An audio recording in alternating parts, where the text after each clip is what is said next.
Баршаңызға сәлем, менің алтын оқырмандарым. Бүгін мен сіздерге өте дәмді қарыннан жасалынатын ыстық салаттың рецептісімен бөлісетін боламын. Сондықтан каналға тіркеліп, видеоны мұқият соңына дейін қараңыздар. Барлық қажетті ингредиенттерді видеоның астындағы описание бөліміне жазып қалдырамын. Қуыру үшін сұйық май, ұзынша туралған піскен қарын, және де үккіштен өткізілген сәбіз, ұзынша туралған чеснок, және де бір бас пияз және тәтті болгар бұрышы. Осындай соломка тәрізді турап алдын ала дайындап қойдым. Біз әсемдеу үшін осындай көк шөптерді пайдаланамыз, қосу міндетті емес. Енді салатымызды дайындап бастаймыз. Ең алдымен табамызға сұйық майымызды құйып, майымызды қыздырамыз.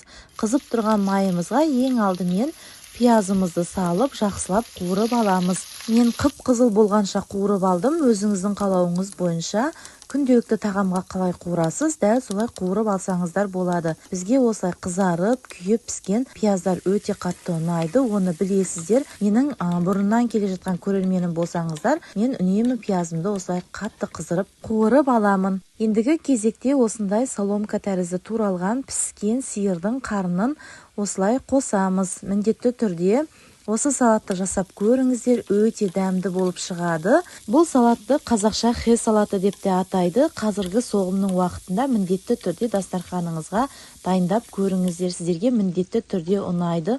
Қарынымызды жұмсарғанша 2-3 минут осылай қуырып аламыз. Оның үстіне үккіштен өткізілген сәбізімізді қосып, бір қабат біріккенге дейін жақсылап араластырып аламыз. Қатты көп қуырмаймыз, себебі біздің сәбізіміз езіліп кетуі мүмкін.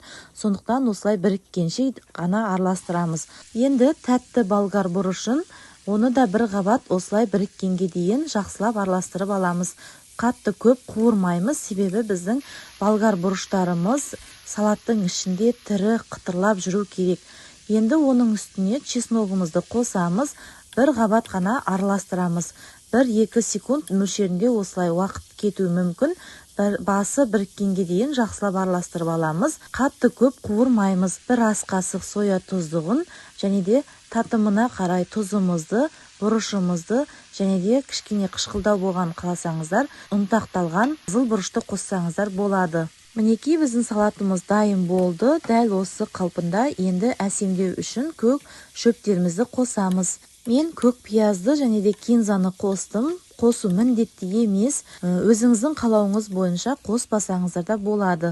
Салатымызға осылай бір араластырып, басы біріккенге дейін жақсылап араластырып аламыз. Біздің салатымыз дайын. Дәл осындай ыстық қалпында дастарханға ұсынсаңыздар, өте дәмді болып шығады. Міндетті түрде дайындап көріңіздер. Каналға тіркелмеген болсаңыздар, мені қолдап, каналға тіркеле кетуді ұмытпаңыздар. Менің каналымда басқа да дәмді, тез, оңай дайындалатын салаттардың түрлі рецептері бар. Қазір осы видеоның астындағы описание бөліміне сілтемесін қалдырамын. Міндетті түрде кіріп қарап көріңіздер. Өте дәмді, тойымды салатымыз дайын болды. Баршаңызға рахмет. Ас болсын. Сіздермен бірге болған Ләйләгүл.